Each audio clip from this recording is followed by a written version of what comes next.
राम राम, जय जोहार, जय छत्तीसगढ़।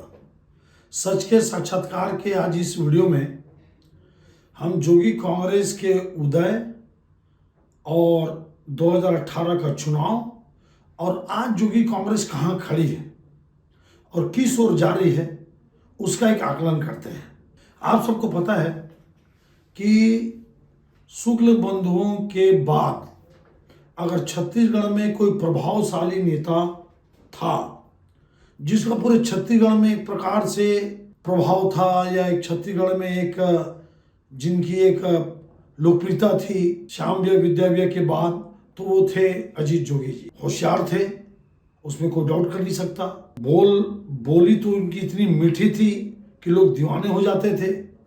छत्तीसगढ़िया भाव कूट कूट के भरे रही से ऐसे लगा कि जब अजीत जोगी जी गोठियावा है तो ऐसे लगा कि हमारे बीच के कोनो सियान या हमारे बीच के कोनो बेटा हमार सुख दुख के बीच में बोला थे, हमार सुख दुख के बारे में, हमार सुख दुख ला हरे भरे गोठिया थे या हमार माया के बोली ला बोला थे। एक ऐसा एक पुट था अजीत जोगी में, एक आसन व्यक्तित्व था कि जो उनको छत्तीसगढ़ के स्तर का नेता बनाता था। हालांकि वो देश के कांग्रेस के बड़े पदों में रहे, सोनिया गांधी के बड़े प्रिय रहे, हाईकमान के बड़े नजदीक थे, तभी तो शुक्ल बंधुओं को किनारे करके जिनके साथ जनता थी, जिनके साथ पूरे विधायक थे लगभग, उनको किनारे करके फिर जोगी जी को सीएम बनाया गया। खैर, विषय इस वीडियो में यह है कि जब धीरे धीरे 2008 के बाद 2013 के बाद जो विभिन्न परिस्थितियां बनी, जिसके बारे में आप मेरा पहला वीडियो देखिएगा, लिंक को खोल के। पहले वीडियो में इस विषय में मैं बात किया था कि कैसे 2000, 2003, 2008, 2013 में कैसे कैसे जोगी जी का जो कद है वो गिरता गया कांग्रेस में और कैसे वो हाशिए में गिरते गए। अब बात आती है 2018 के चुनाव के ठीक पहले। जोगी जी जोगी कांग्रेस बनाते हैं और अपना पहला चुनाव वो बहुजन समाज पार्टी से मिलकर लड़ते हैं। कद था जोगी जी का, बहुत बड़ा कद था। लोगों को लगता था जो उनके साथ थे या उनके जो समर्थक थे, कांग्रेस में बहुत बड़े बड़े नेता जोगी जी के साथ गए, बहुत सारे कार्यकर्ता उनके साथ गए। तो वो इसलिए गए कि लोगों को लगता था कि जोगी जी की जो जादुई क्षमता है, जो जादुई शक्ति है, उसके आधार पे वो 20-25 सीट ले आएंगे और उनके बिना सरकार नहीं बनेगी। लेकिन हुआ क्या? हुआ ये कि 2018 के विधानसभा चुनाव में वो जब बहुजन समाज पार्टी से मिलकर चुनाव लड़े तो उनको 5 सीट मिली और बहुजन समाज पार्टी को 2 सीट मिली। अब उसके कई कारण हो सकते हैं। मेरे को जो कारण लगता है कि इतने कम सीट आने का प्रमुख कारण था संगठन मजबूत ना होना, दूसरा अच्छी रणनीति प्लानिंग ना होना, टिकट का वितरण सही नहीं होना। अगर जो 1.5 साल पहले वो पार्टी बनाए थे, अगर 1.5 साल से ही अगर अपना संगठन बनाते चलते हर जिला में, तो निश्चित रूप से उनको फायदा मिलता। वो कर नहीं पाए। उनको ये लगा कि कांग्रेस नेतृत्व विहीन हो गई है, भाजपा में दम नहीं है, रमन सिंह जी भी अलोकप्रिय होते जा रहे हैं। जो आखिरी का 5 साल था डॉक्टर रमन सिंह जी का, वो बहुत बुरा था ये जनता की नज़र में, और कार्यकर्ता भी बहुत नाराज हो चुका था। तो जोगी जी को ये लगा कि मेरे बिना सरकार नहीं बनेगी, इतनी सीट तो मेरे पास आ जाएगी। अब 2018 का चुनाव हुआ, उम्मीद से सीट नहीं आई, और देखिए दूसरी तरफ कांग्रेस इतनी भारी भरकम बहुमत से जीत के आ गई कि जिसकी कल्पना कोई नहीं किया था। मैं इसी पे आपको एक बात बोलना चाहता हूँ। देखिए आप 2003, बड़ा ध्यान से सुनिएगा, 2003, 2008 और 2013 के चुनाव परिणामों का विश्लेषण करिए आप। BJP 50 seat, 52 seat, 54 seat, Congress 37 seat, 38 seat और 39 सीट। वोटों का परसेंटेज भी 1.5%, 2%, 3%, इतना ही अंतर था। जब जोगी कांग्रेस बनी तो बड़े बड़े पंडितों ने दावा किया कि भारतीय जनता पार्टी को 65-70 सीट लाने से कोई रोक नहीं सकता और वापस भाजपा की सरकार है। मैं जब जोगी कांग्रेस बनी तो मैं नाम आपको बताता हूं, उसमें उत्तर विधानसभा के विधायक थे सी चंद सुंदरानी जी। उनके पास मैं उत्तर विधानसभा के कुछ लोगों का काम लेके गया था। उसी समय टीवी में आया कि जोगी जी ने अलग पार्टी बना लिया। तो मैंने सी सुंदरानी जी को कहा कि भैया ये बीजेपी के लिए बहुत बुरा होने जा रहा है। बोले कैसे? हमारी बड़ा अच्छा संबंध। बोले कैसे? बोला इसलिए होना जा रहा है क्योंकि जो जोगी जी की ताकत आप लोग को जो मिलती थी इनडायरेक्ट, वो अब नहीं मिलेगी। जो जोगी जी को कांग्रेस का प्रमुख नेता जब हाईकमान बनाया तो शुक्ल बंधुओं को हाशिए में डाल के बनाया, या शुक्ल बंधुओं को नाराज होने के कारण तो जो शुक्ल बंधुओं के जो समर्थक थे और जो शुक्ल बंधुओं को चाहने वाले थे पूरे छत्तीसगढ़ में, वो पूरे के पूरे लोग कांग्रेस से दूर हो गए और भारतीय जनता पार्टी को वो समर्थन देने लग गए। उसमें एक वर्ग भी था जो एक पूरा का पूरा वर्ग जो कभी कांग्रेस का मतदाता हुआ करता था, वो भारतीय जनता पार्टी में गया क्योंकि शुक्ल बंधुओं को हाशिए में डाला गया। या आप इस बात को मानिए कि अगर छत्तीसगढ़ में शुरू से कांग्रेस मजबूत थी तो वो शुक्ल बंधुओं के खून और पसीने का कारण मजबूत थी। शुक्ल बंधुओं ने इतना मजबूत काम किया। शुक्ल परिवार, पंडित रविशंकर शुक्ला ने, चाहे आपका माडम सिल्ली डैम हो, उसके बाद ये जो भिलाई स्टील प्लांट उन्हीं की देन है। वो तो पंडित नेहरू जी चंद्रपुर ले जा रहे थे, वो तो दिल्ली में धरने में बैठ के वो भिलाई स्टील प्लांट जो पूरे भारत का प्रमुख प्लांट है, जो छत्तीसगढ़ के करोड़ों लाखों लोगों को रोजगार देता है, उस प्लांट को पंडित रविशंकर शुक्ला जी लाए।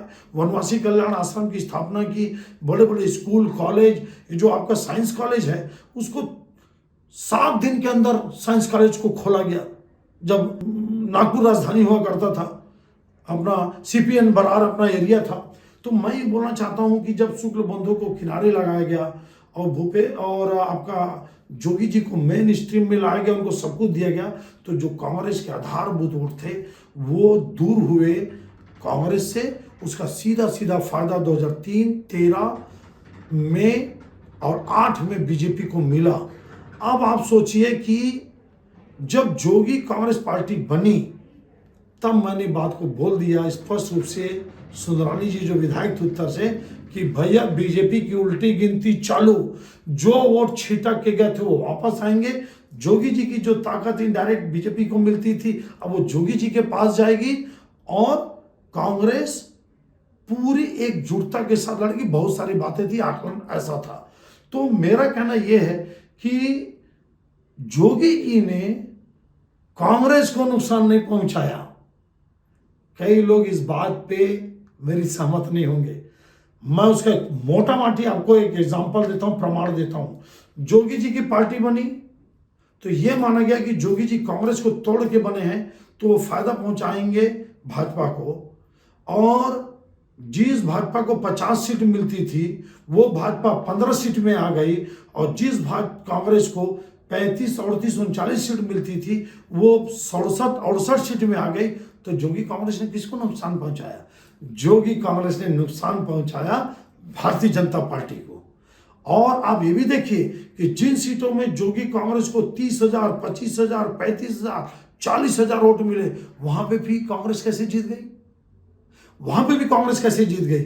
इसका मतलब आप मान के चलिए कि 90 में से 60 से 70 सीटों पे, 80 सीटों पे भयंकर भारतीय जनता पार्टी को डायरेक्ट इनडायरेक्ट नुकसान पहुंचा जोगी कांग्रेस के खड़े होने से। यह मेरा स्पष्ट आकलन है जिसको मैं कई बार बोल चुका हूं। अब आते हैं अपन कि अब क्या होगा।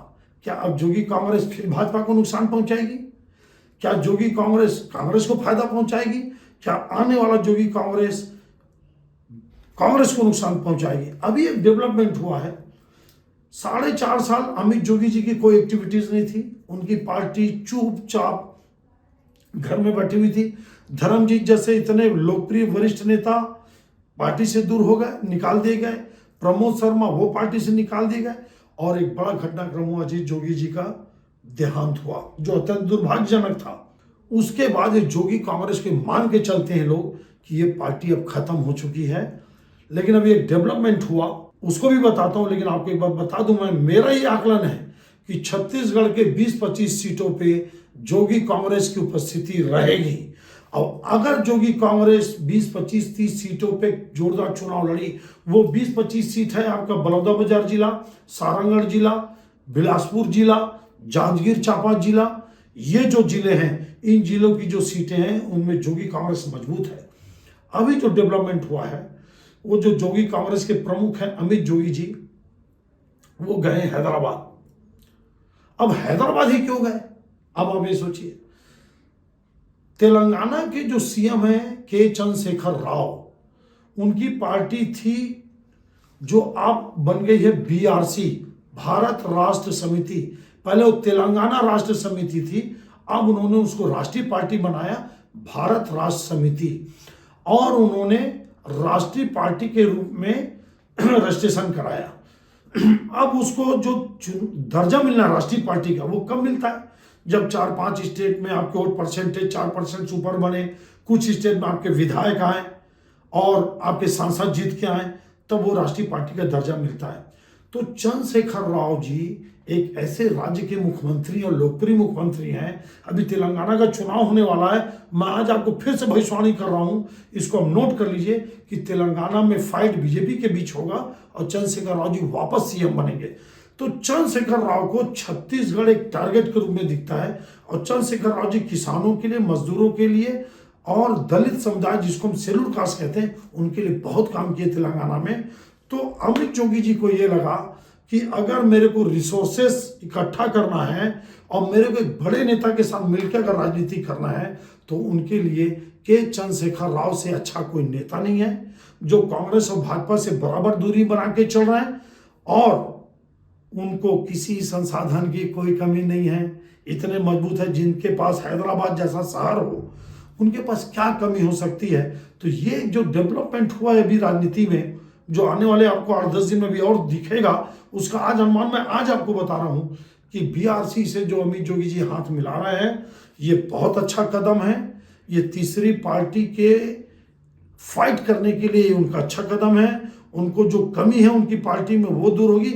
बस अमित जोगी जी जो 4.5 साल चुप बैठे, विस्तार नहीं किए, लोगों को अपने से जोड़ने का काम नहीं किए, कांग्रेस भाजपा से नाराज लोगों को से वो मिले नहीं या अपने से जोड़े नहीं। जो अजीत जोगी जी की क्षमता थी, जो अजीत जोगी जी की जो खूबी थी, उसको वो ठीक से नहीं अपना पाए।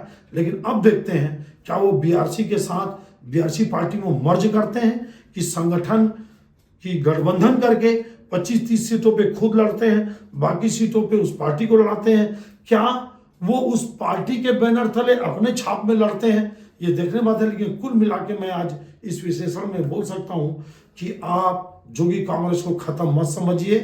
कमजोर जरूर है लेकिन खत्म नहीं है, और 20-25 सीटों पे उसका बहुत प्रभाव रहेगा।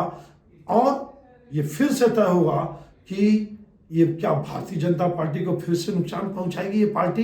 ये सब देखते हैं। ये आज का मेरा विश्लेषण जोगी कांग्रेस पे था, बहुत संक्षिप्त विश्लेषण था। अब ये देखते हैं कि आने वाले चुनाव में क्या तीसरी पार्टी बीआरसी के साथ मिलकर जोगी कांग्रेस जोरदार लड़ती है। बहुजन समाज पार्टी तो लड़ेगी, आम आदमी पार्टी की भी एंट्री हुई है, लेकिन आम आदमी पार्टी अभी इतनी बुरी तरह फंसी है कि कर्नाटक में उन्होंने चुनाव ही नहीं लड़ा। क्यों नहीं लड़ा? क्योंकि उनको कांग्रेस की जरूरत है। जो अध्यादेश बीजेपी लाई है सरकारी अधिकारियों के ट्रांसफर को लेके, उसको रोकने के लिए आम आदमी पार्टी को कांग्रेस की जरूरत है। इसलिए वर्तमान में आम आदमी पार्टी सरेंडर हो चुकी कांग्रेस पार्टी के सामने, और जब वो छत्तीसगढ़ लड़ने आएगी तो फिर कांग्रेस पार्टी उसको धमकाएगी कि छत्तीसगढ़ में चूंकि हम चुनाव जीत रहे हैं तो आप वोट काटने के लिए छत्तीसगढ़ मत जाइए। जरूर है पार्टी यहाँ पे आ जरूर रही है क्योंकि राष्ट्रीय पार्टी बन गई है, लेकिन मैं आम आदमी पार्टी को लगभग 90 सीटों पे कहीं पे नहीं मानता कि अपनी जमानत बचा लेगी। आप रिजल्ट देख लेना, लगभग सीटों पे 85-90 सीटों पे इसकी जमानत जब्त होने वाली है। चुनाव यहां लड़ेगी कांग्रेस और भाजपा। अब जोगी कांग्रेस बीआरसी के साथ मिलके, और बहुजन समाज पार्टी कुछ क्षेत्रों में गोंडवाना गठबंधन पार्टी। बहुजन समाज पार्टी भी राष्ट्रीय पार्टी है। अभी देखते हैं कि क्या समीकरण बनता है, लेकिन ये अमित जोगी जी का कदम उनकी पार्टी के हित का कदम है, और इससे छत्तीसगढ़ में जबरदस्त चुनाव हमको देखने को मिलेगा। आपको भी मेरा विश्लेषण कैसा लगा आप जरूर कमेंट्स में बताइए, शेयर करिए, लाइक करिए, सब्सक्राइब करिए। यही शुभकामनाओं के साथ आप सबका बहुत बहुत धन्यवाद। जय छत्तीसगढ़, जय छत्तीसगढ़ मातारी, जय भारत माता, जय हिंद।